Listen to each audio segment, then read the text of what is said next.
صلي يا ربي على نبينا أحمد الهادي نور المدينة. صلي يا ربي على نبينا أحمد الهادي نور المدينة. مريدا بدير. أعوذ بالله السميع العليم من الشيطان الرجيم. بسم الله الرحمن الرحيم. الحمد لله المتفرد بالإعدام والإيجاد، المنزه عن شوائب النقص والأضداد، وأشهد أن لا إله إلا الله وحده لا شريك له، القديم المخالف لما عداه من الكائنات، الباقي وهالك كل من عداه من المخلوقات. وأشهد أن سيدنا ونبينا ومولانا محمدا عبده ورسوله الصادق الأمين، المبلغ كل ما أمر بتبليغه من رب العالمين، صلى الله عليه وعلى آله وصحبه جواهر المعارف وأزهار رياض الفصاحة والعوارف. أما بعد، فلنزال بتوفيق الله عز وجل ومنه علينا مع شرح منظومة التوحيد في علم التوحيد للإمام العلامة سيد إبراهيم بن حسن بن علي اللقاني المالكي الأشعري المصري رحمة الله عليه، المتوفى سنة 41 بعد 1000 من الهجرة النبوية، معتمدين في ذلك على شرح تحفة المريد على جوهرة التوحيد للإمام العلامة الفقيه برهان الدين إبراهيم الباجوري الشافعي الأشعري المصري رحمة الله عليه، المولود سنة 98 بعد 100 بعد 1000 من الهجرة النبوية، والمتوفى سنة 76 بعد 200 بعد 1000 من هجرة سيدنا رسول الله صلى الله عليه وآله وسلم. ومع الدرس 22 قال صاحب الجوهرة: وعلمه ولا يقال مكتسب، فاتبع سبيل الحق واطرح الريب. نعيد: وعلمه ولا يقال مكتسب، فاتبع سبيل الحق واطرح الريب. قوله وعلمه هذا معطوف على البيت الذي شرع فيه المصنف رحمه الله في ذكر الصفات الإلهية عند قوله: فواجب له الوجوب والقدم، كذا بقاء لا يشاب بالعدم. وأنه لما ينال العدم مخالف، برهان هذا القدم، قيامه بالنفس وحدانية، منزها أوصافه سنية. ثم بعدها: عن ضد أو شبه شريك مطلقا، ووالد كذا الولد والأصدقاء، وقدرة إرادة وغايرت، أمرا وعلما والرضا كما ثبت. بعدها عطف وقال: وعلمه، معطوف على كل هؤلاء.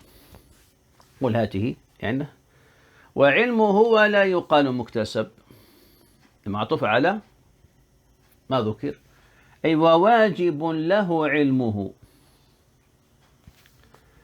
وما ذكره وما قاله الشارح فهو حل معنى لا حل إعراب كما تقدم. نظيره وهو صفة أزلية. ما هو العلم؟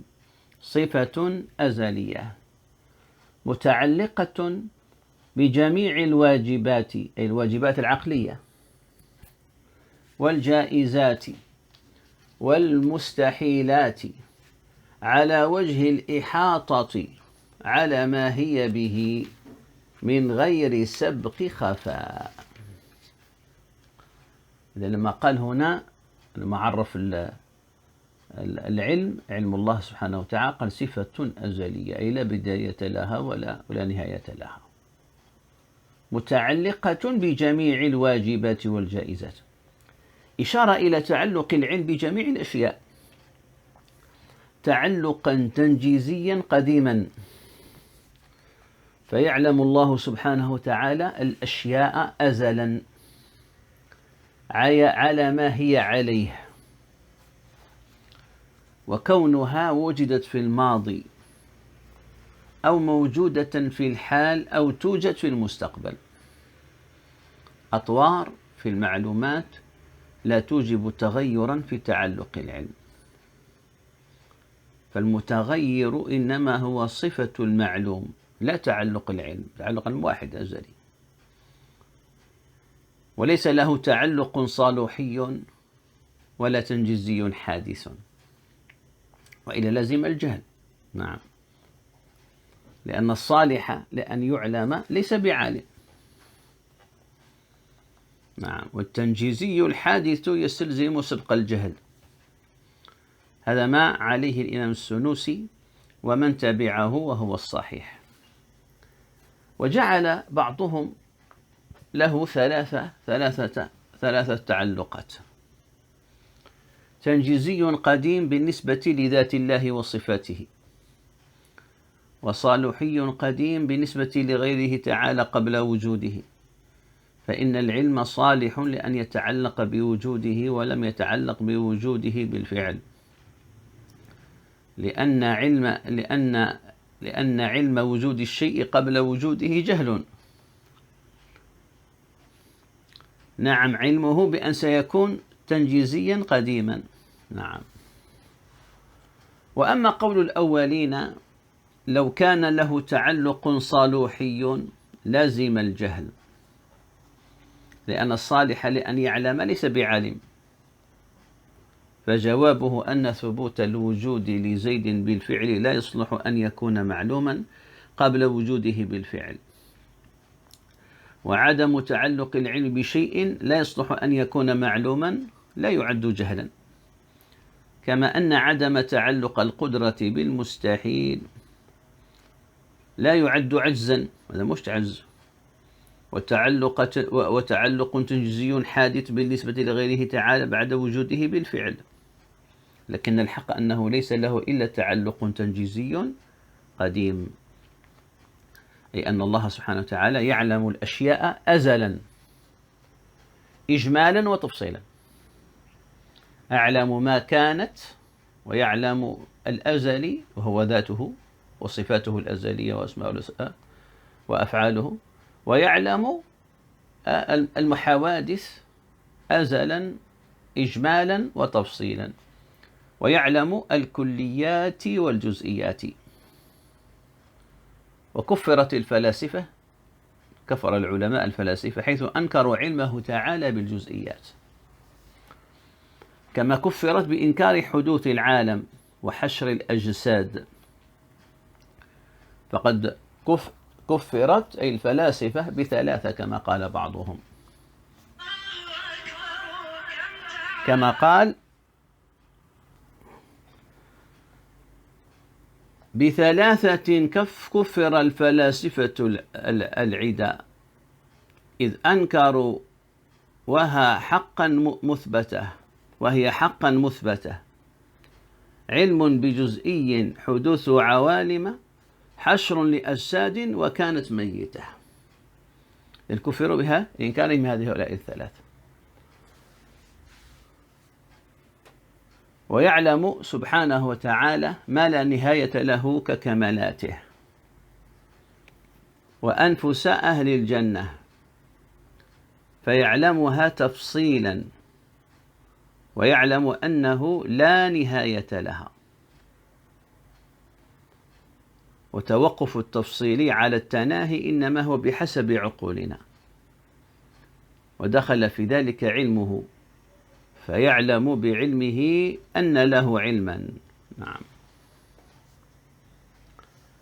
والتعريف الذي ذكرناه أولى من التعريف الذي ذكره الشارح وغيره، وهو قوله صفة أزلية قائمة بذاته تعالى تنكشف بها المعلومات عند تعلقها بها. لأن هذا التعريف معترض من وجوه، أي علماء اعترضوا هذا التعريف، منها أن قوله تنكشف يقتضي سبق الجهل. يعني انتقد هذا التعريف لما قالوا تنكشف بها، لأن الانكشاف هو ظهور الشيء بعد الخفاء. ومنها أن المعلومات جمع معلوم وهو مشتق من العلم، والمشتق متوقف على المشتق منه، كما أن العلم متوقف على معرفة المعلوم لأنه أخذ في تعريفه. فكل منهما متوقف على الآخر فجاء الدور. ومنها أن تنكشف بها المعلومات يقضي أنها منكشفة قبل الانكشاف، فيلزم تحصيل الحاصل. وأجيب عن الأول بأن المراد بالانكشاف هنا ظهور الشيء من غير سبق خفاء، هذا المقصود يعني. لكن هم تشددوا دائما فيما يتعلق بذات الله سبحانه وتعالى، دائما يتشدوا باش نعم، كل ما هو له سبيل لشبهة المشابهة بالمخلوق يسدوه. نعم. إذن قالوا ردوا هؤلاء من أخذ بهذا التعريف، قال انكشاف هنا ظهور شيء من غير سبق خفاء، هذا المقصود. وعن الثاني المعلومات بأنه مشتق من هو العلم منه، أي العلم الذي هو المصدر، والمعرف العلم بمعنى الصفة، وبأن الجهة منفكة، لأن توقف العلم على المعلوم من حيث المعرفة، وتوقف المعلوم على العلم من حيث الاشتقاق. وعن الثالث بأن المراد بالمعلومات ما من شأنها أن تعلم، وكان الأولى حذف قوله عند تعلقها بها. وقالوا هنا هو صفة أزلية بذاته تعالى تنكشف بها المعلومات عند تعلقها بها. نعم، تعلقها بها، لأنه يقتضي أن العلم تارة يتعلق بالمعلومات وتارة يتعلق بها، وليس كذلك، لأن علم الله متعلق بالمعلومات أزلا وأبدا. والدليل على وجوب العلم له تعالى أن تقول، يعني دليل العقلي، الله فعل فعلا متقنا محكما بالقصد والاختيار، وكل من كان كذلك يجب له العلم، وجب العقل هنا، ما لا تصور في العقل عدمه، فالله يجب له العلم. فإن قيل إن هذا الدليل إنما يفيد علمه بالجائزات فقط، فما الدليل على علمه بالواجبات والمستحيلات؟ أجيب بأن دليل ذلك دليل عدم افتقاره للمخصص، لأنه لو لم يعلم بالواجبات والمستحيلات لكان محتاجا لمن يكمله، فيلزم أن يكون حادثا فيفتقر للمخصص. وقد نقل دليل عدم افتقاره وقد للمخصص. نعم. ثم قال وعلمه ولا يقال مكتسب، أي ولا يجوز أن يقال أنه مكتسب، لا يجوز لا شرعا ولا عقلا أن يطلق على علمه أنه مكتسب. وهذا ربما يوهم أن النهي عن القول والإطلاق مع صحة المعنى، وليس كذلك. ولعل تفسير القول بالاعتقاد هنا أحسن، وعليه في المعنى ولا يجوز أن يعتقد أن علمه مكتسب لاستحالته، لأن الكسبي عرفا هو العلم الحاصل عن النظر والاستدلال.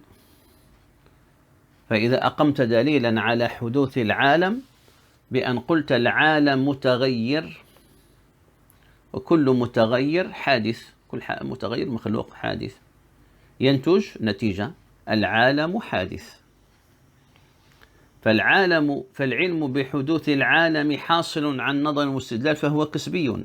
هذا لا. وقيل الكسبي هو ما تعلقت به القدرة الحادثة المخلوقة.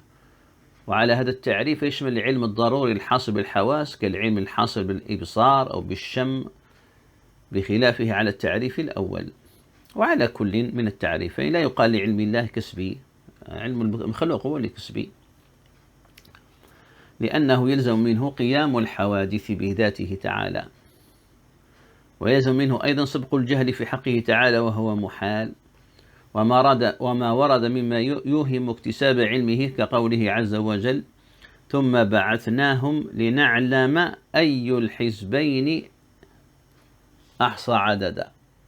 هذا مؤول على أن المراد والله أعلم ليظهر لهم متعلق علمنا، أو أن المراد بنعلم مفتوح النون واللام، نعلم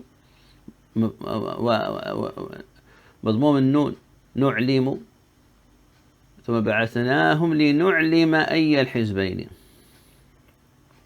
كما قاله الشيخ المولوي. أما لا يقال إنه من باب تنزيل المتكلم منزلة من لم يعلم، وإن ذكره في اليواقيت عن ابن عربي عن الشيخ الأكبر بن عربي، ولا أظنه إلا مدسوسا على الشيخ، يقول هذا لا يكون إلا مدسوسا على شيخ الأكبر رحمه الله. فإن قيل ظاهر الآية التعليل مع أن أفعال الله لا تعلل،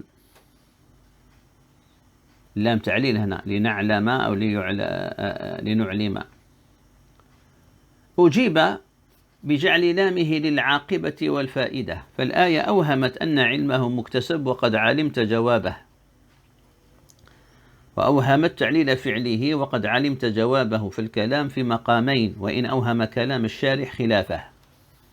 واعلم أنه كما لا يقال علمه مكتسب، كذلك لا يقال علمه ضروري ولا نظري